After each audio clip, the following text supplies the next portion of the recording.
Welcome to Positive Atheism English channel.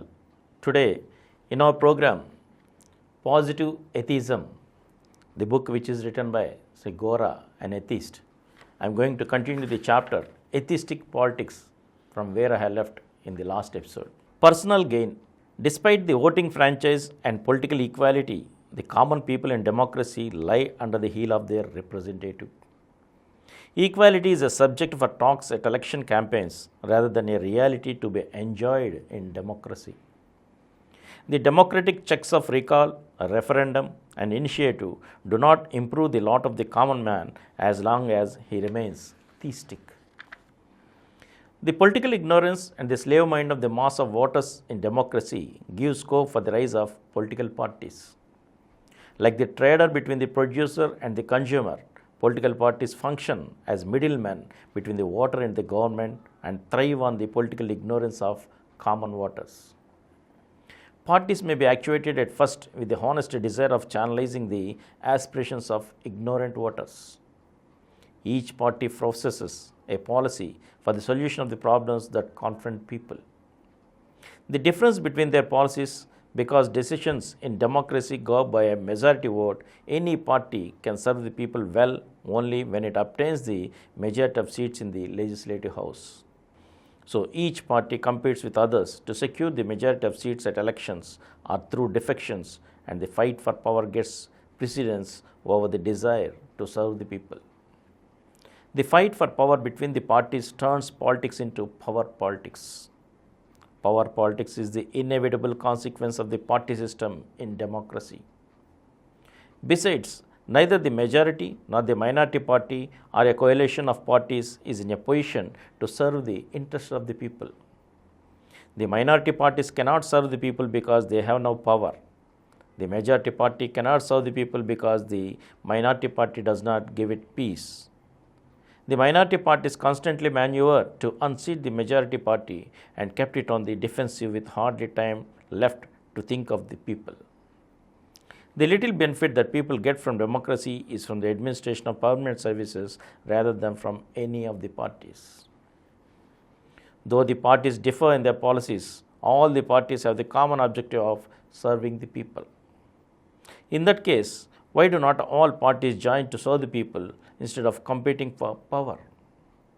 Further, since democracy consists in the freedom of expression, it is possible that there can be as many policies as there are members in the legislature.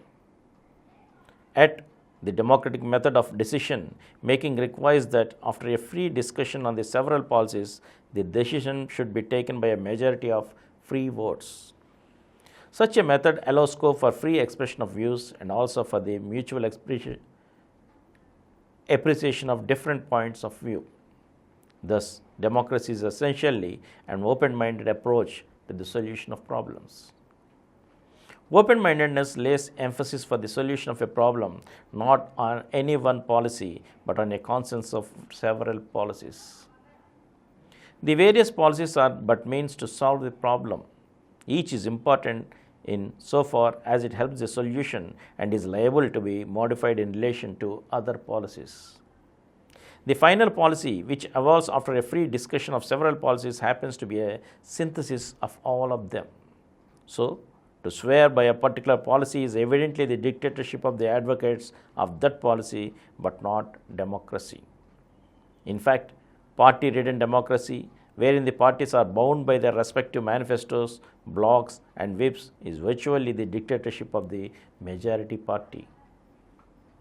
In the context of the open-mindedness, opposition play a significant role in democracy. For the opposition to be useful, effective, constructive, and dignified, it is necessary to regard each member of the legislature as honorable as the rest. But the party structure enables the party in power to vote down the opposition every time with its brute majority of votes unless the majority party condescends to agree to the concession the opposition party begs for. Thus, the opposition commits suicide when it becomes a party. In party-ridden democracy, opposition has at best a nuisance value rather than a useful role. Whereas in naked dictatorship, the opposition is physically liquidated or is non-existent. In party democracy, the opposition is politely set aside. So for the opposition to be real, it should be partyless. The use of the opposition consists not only in the freedom to express the opposite point of view, but in the possibility of the view being accepted. Party structure denies this possibility. Therefore, real democracy should function partyless. All policies, including the opposition, should be kept free and fluid. One who clings to his point of view may be a marcher for a cause, but not a democrat. And from here, I shall continue it in the next episode again. Thank you. For more videos, please subscribe to our Positive Atheism English channel presented by Samaram channels, which has crossed more than 20 crore views. Please like, subscribe and share our videos. And for notification of our new videos, please click the bell icon.